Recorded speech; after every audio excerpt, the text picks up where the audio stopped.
A Assembleia Legislativa de São Paulo aprovou na noite desta terça-feira um projeto de lei que impõe medidas restritivas a quem não se vacinar contra a Covid-19.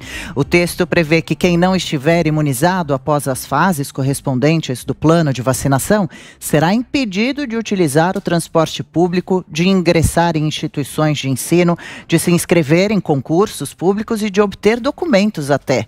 Em um dos artigos, a lei determina que ninguém poderá se escusar da imunização, ou seja, não será permitido dispensar a aplicação da vacina.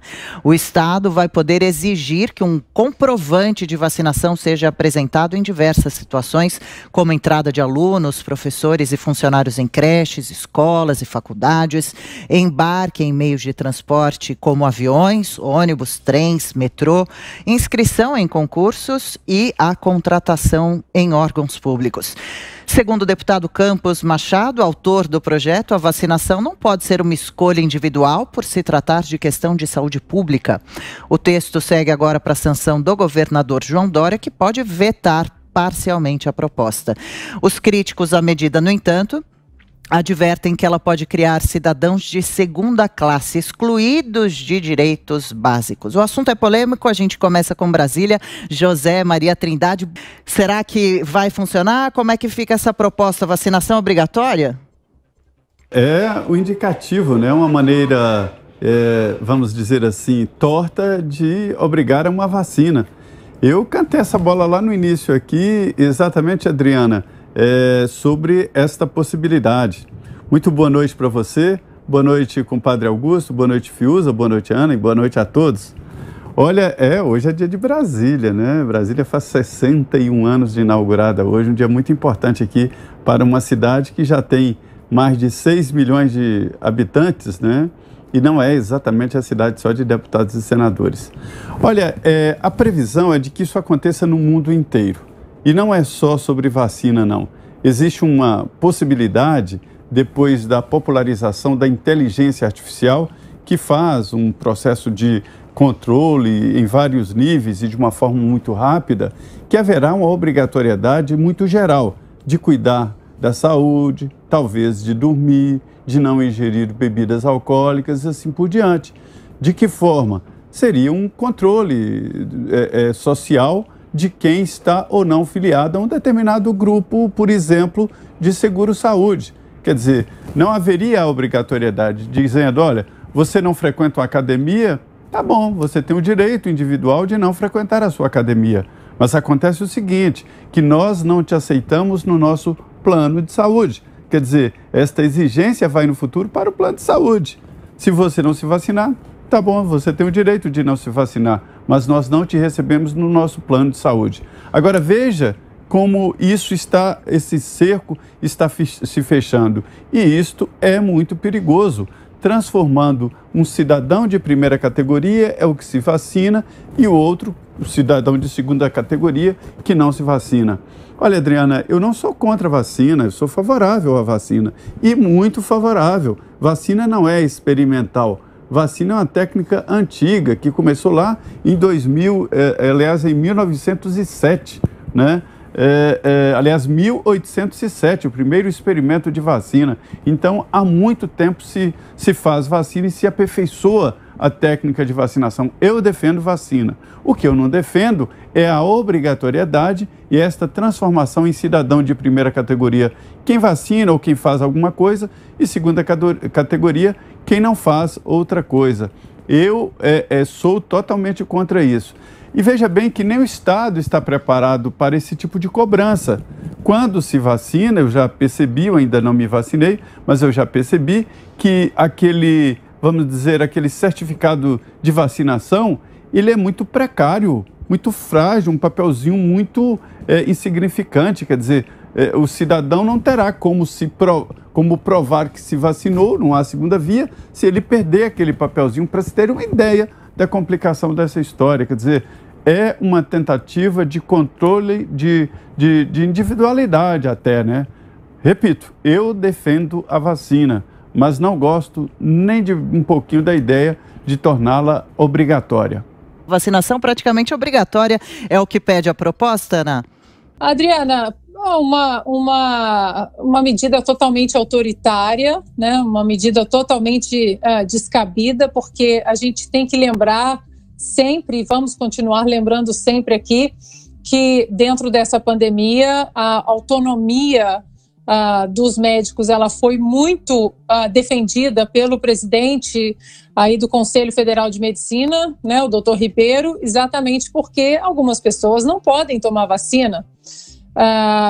Alguns grupos não participaram dos estudos, pessoas com comorbidades, crianças, lactantes, gestantes, pessoas com algumas doenças graves, pessoas com alergias, inclusive algumas pessoas também saudáveis, elas desenvolveram algum tipo de alergia, né, algumas mais sérias, outras não tão graves assim, e a gente tem que lembrar que as vacinas, apesar de ser mais uma arma nesse fronte contra esse inimigo invisível, ela ainda está em caráter experimental e emergencial, tanto no Brasil quanto aqui nos Estados Unidos.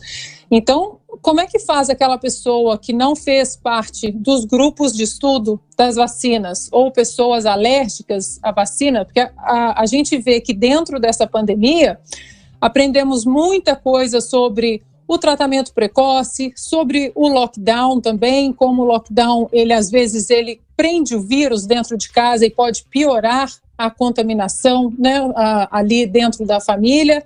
E também estamos aprendendo, Adriana, sobre as vacinas, tanto é que recentemente a Coronavac, o próprio CDC chinês disse que talvez uma terceira dose seja necessária. A Pfizer aqui nos Estados Unidos também há poucos dias também disse que uma terceira dose pode ser necessária, ou seja, até os laboratórios estão aprendendo dentro da pandemia até onde a eficácia das vacinas vão e não vão. Então, é muito perigoso transformar essa obrigatoriedade e implementar essa obrigatoriedade numa população onde existem casos delicados de pessoas que não podem se vacinar e a gente tem que confrontar isso.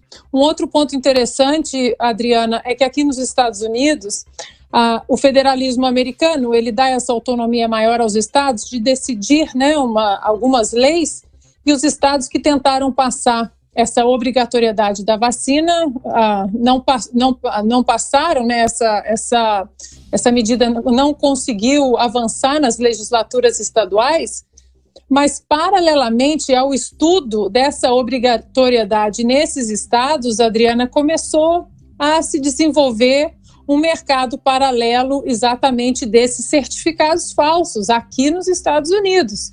Ou seja, essa obrigatoriedade ela é burra, ela é uma obrigatoriedade ditatorial, né?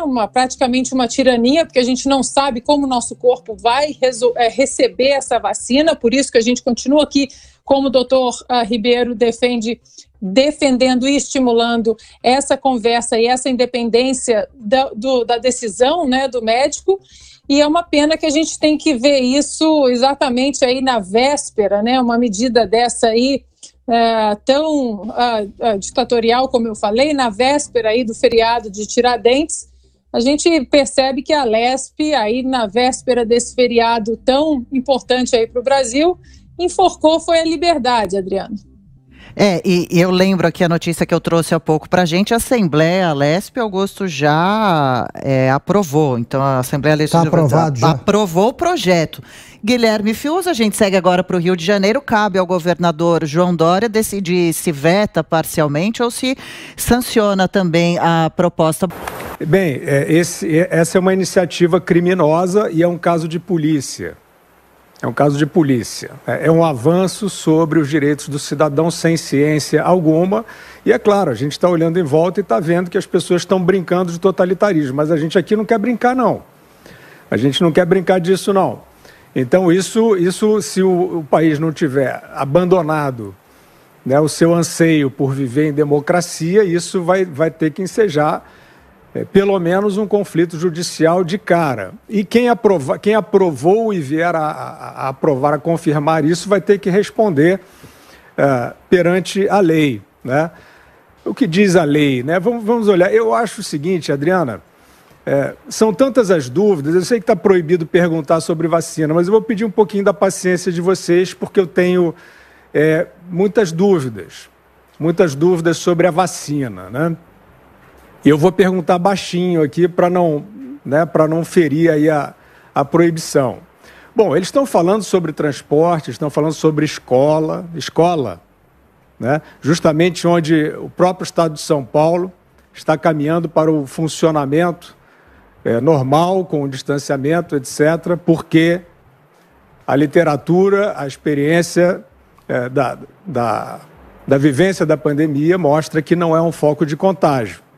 Aí você vai passar a exigir cartão de vacinação? Não, isso aí tem um outro interesse por trás, e isso é caso de polícia. Caso de polícia. Agora, eu tenho muitas perguntas. Eu quero saber o seguinte: a esses liberais, todos esses que estão propagando vacina como se fosse uma questão de fé. Vacina é questão de fé ou é ciência? Então, eu quero perguntar o seguinte, como a Ana já mencionou, possibilidade de efeitos adversos, potencialmente letais, como alertou o Dr. Anthony Wong, toxicologista da USP, né? Para quem já teve a Covid e for vacinado, né? Isso está sendo monitorado? Cada vacinado está tendo a sua imunologia checada? Ou não? Ou está indo na sorte? Ok, a gente sabe que pessoas morreram depois de tomar a vacina. Não sabe? Isso não é uma acusação, a gente tem que estudar. Se não estão aferindo a situação imunológica daqueles que estão se vacinando, eles podem ter tido a Covid sem saber, sem sintomas, e isso é potencialmente letal, segundo alguns médicos respeitáveis, como o falecido Dr. Anthony Wong. Então, será que isso já provocou alguma morte? São perguntas. Muitas perguntas, Adriana. O que aconteceu, eu gostaria de saber, o que aconteceu no Chile e no Uruguai?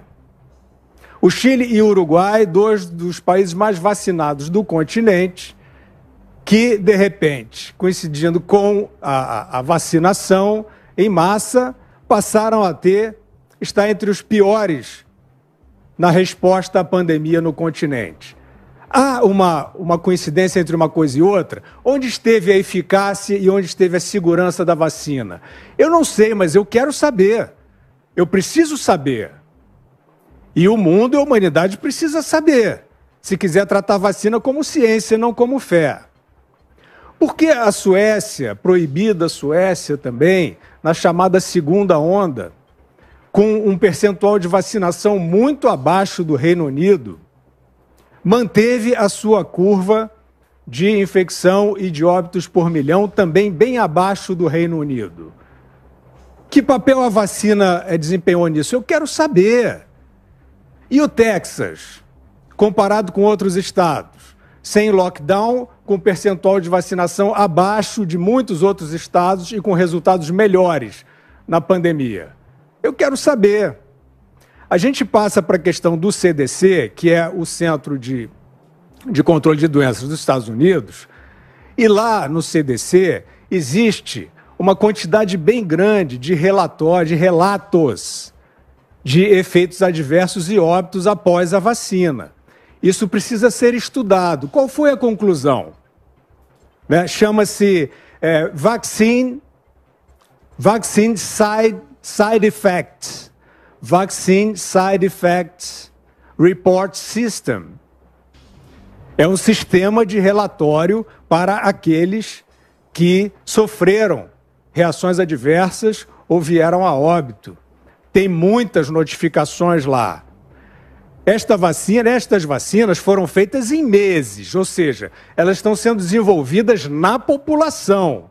Nós vamos saber que vacinas são essas justamente a partir do estudo dessas reações, infelizmente, direto na população e não nos estudos dos laboratórios. Qual é o resultado? Já foi feito esse estudo? A gente precisa saber, porque quem se vacinar vai precisar dessa informação. Então, temos diversos problemas desse tipo, né? Nós temos os casos, por exemplo, de vacinas que foram suspensas por provocar coagulação e possivelmente trombose. Vários países suspenderam vacinas por isso, não foi?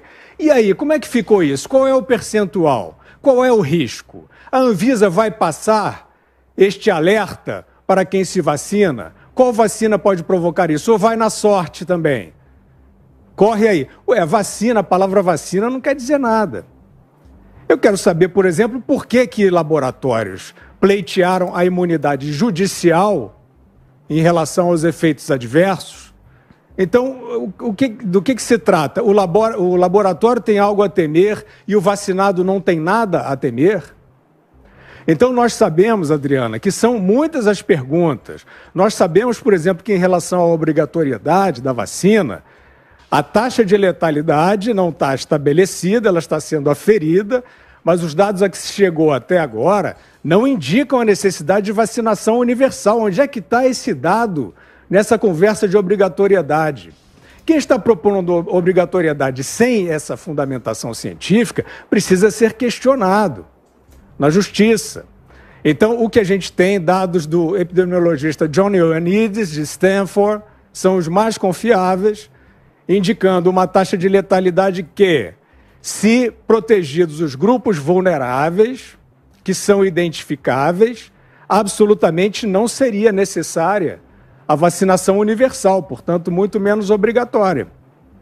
Onde estão esses dados? Nós vamos sair vacinando assim à galega? Isso é uma experiência o quê? Mística. Nós sabemos também, virologistas importantes alertando para situações que a gente não sabe se são corretas, mas que precisam ser checadas. É ciência ou não é ciência? Ou é obscurantismo? Então, tem virologistas importantes dizendo que a vacinação em massa durante uma pandemia pode potencializar variantes, não tem? Pois é, cadê a resposta científica a isso? Eu não quero afirmar isso. Eu também quero uma boa vacina. Mas a boa vacina se faz com ciência. Então, onde está a refutação científica ao alerta desses virologistas? Ou a refutação é só censura? Se a refutação é censura, a gente não pode estar mais numa democracia. A gente está numa experiência de imposição. Essas perguntas precisam ser respondidas para a gente saber que vacina é essa, a eficácia, e saber também, Adriana, a intenção de quem está propondo desta maneira, na marra. Porque vacina boa se chega pela via da ciência, não se chega pela via da fé. A notícia causa mesmo muita discussão, hein? Augusto Nunes, boa noite. Bom, eu vou falar à vontade também sobre esse tema, porque eu já tomei a segunda dose da vacina, como eu disse que tomaria, eu tomo todas. Gripe, o que vier aí, que for necessário, eu tomo.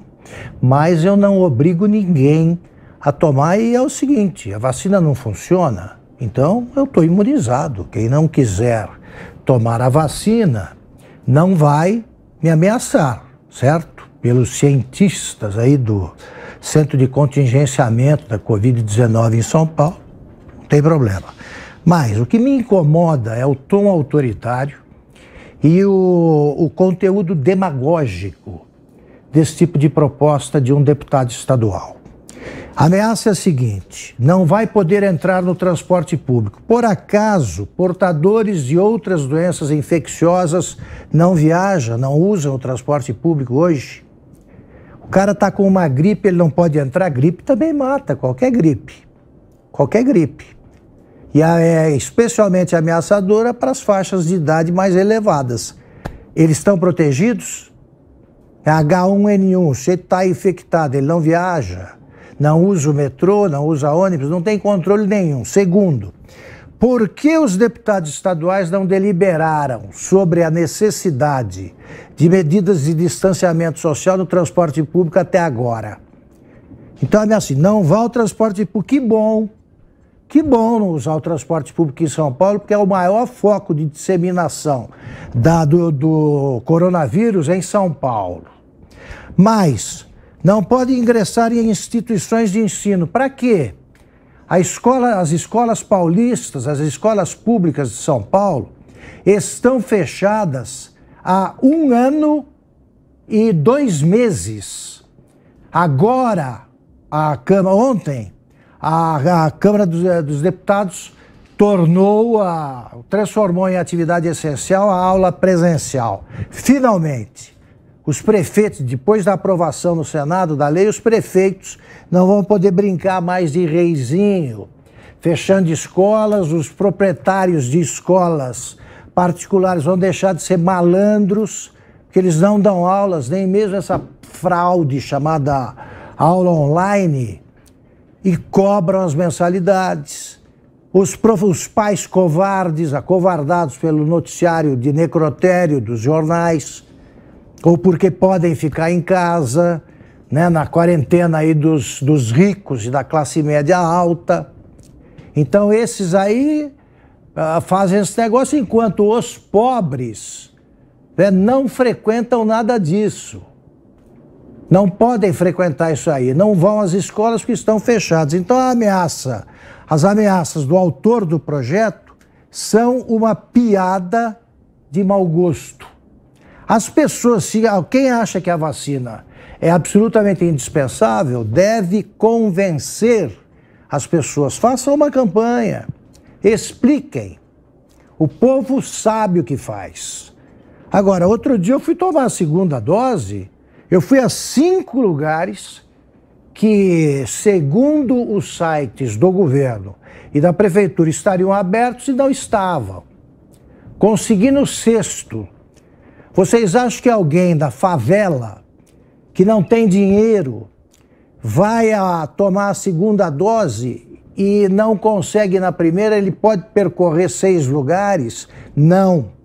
É por isso que tantas pessoas, tanta gente não tomou a segunda dose e o governo cobra como se fosse um ato irresponsável. Eles não conseguem. É por isso que tanta gente não consegue tomar, porque o lugar onde ele tomou a primeira, na segunda está fechado.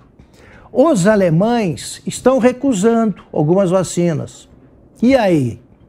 O que vão fazer com eles? A Angela Merkel vai botar na cadeia? Na Suíça é a mesma coisa. O que é que estão fazendo? E até em Israel, campanhas de convencimento. Até aí eu vou. Agora, obrigar alguém... Quer dizer, cada um vê a sua necessidade. As empresas aéreas certamente, de alguns países, certamente vão exigir essa carteira de vacinação. Agora, como diz o Zé, não tem nem segunda via. Então, antes de tomar mais medidas, de aprovar mais medidas autoritárias, a Assembleia Legislativa precisa corrigir, se houver tempo, as omissões em que incorreu e o seu distanciamento, no pior sentido, do problema que o povo enfrenta. Porque eles não vão resolver o problema do distanciamento no transporte público. Repito, essas ameaças do deputado, autor do projeto, ele nem precisaria ter feito, não. Faz muito bem o povo de evitar o transporte público, se puder, e não adianta ele ir até a escola, porque até agora está fechada. Vamos ver se com a boa medida aprovada pela Câmara dos Deputados, os professores e pais de alunos começam a agir com mais racionalidade e menos pavor ou oportunismo no caso dos professores.